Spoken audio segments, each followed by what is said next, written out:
Welcome to the DevOps channel. In today's video, I will show you my research of AWS Anywhere, both services, ECS and EKS. I have some basic configuration files. I will explain the key parts of the process deploying two test demos.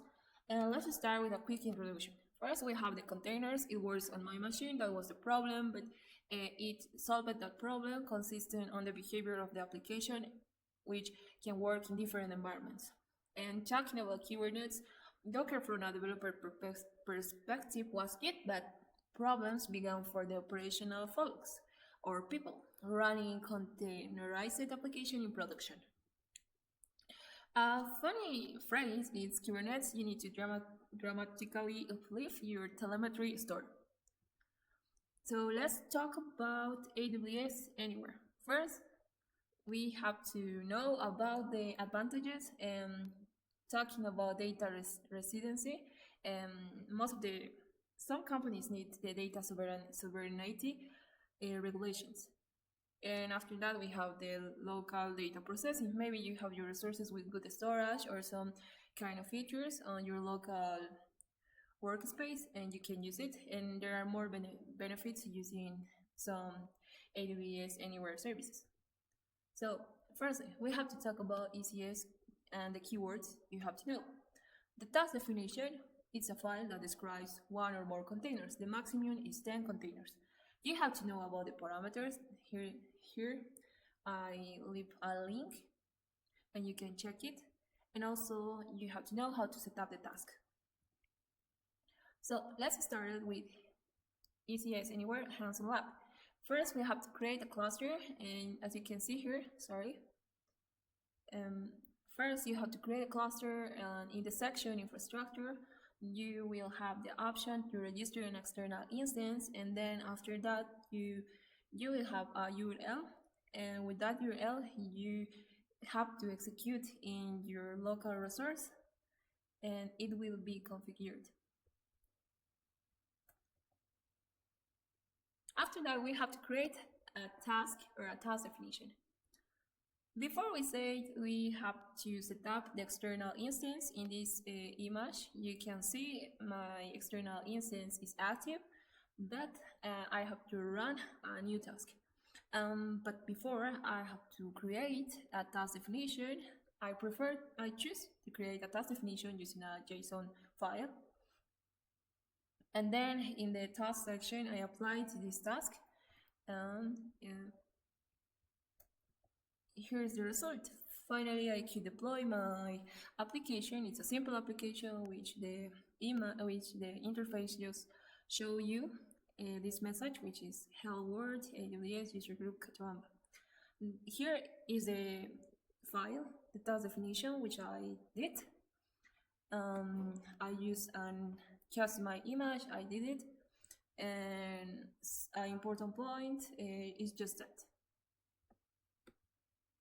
So let's move to the frequently asked questions. Help DevOps minimize their AWS costs. You have to read the AWS documentation and specifically about the pricing and the additional charges if you will have.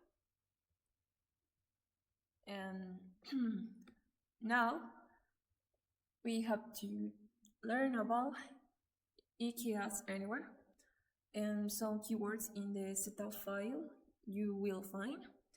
And the first is you have two parts, the cluster and the Docker setup. I choose the Docker setup configuration because I don't have enough resources or my machine doesn't have that capability to run a big cluster. Also we have the network setup, which has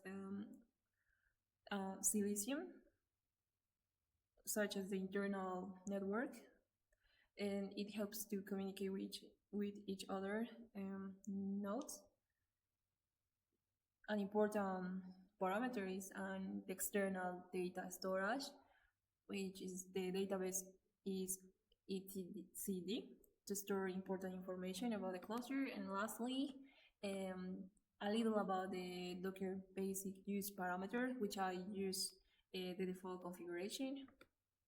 And here is the demo I ran in my local machine.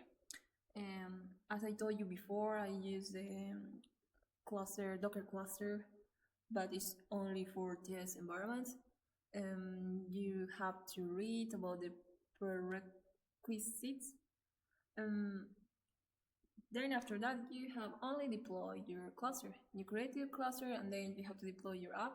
In this case, I use just my Gmail or manifest. And finally, this is the result. This was just a simple application with this message, which is AWS Hello AWS group Cochabamba, and this is the config file for the deployment, and here's the service. So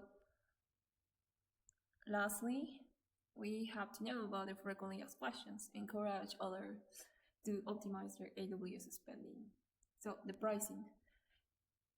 The most important point here is if you set up the EKS license, you will charge for the price, but you can read it in the documentation. So thank you, and let's work together to help others decrease their AWS expenses. Some resources I used to learn more about these topics was ECS workshops and AWS EKS view from the FindOps view. So thanks for watching this video and see you in another. Bye.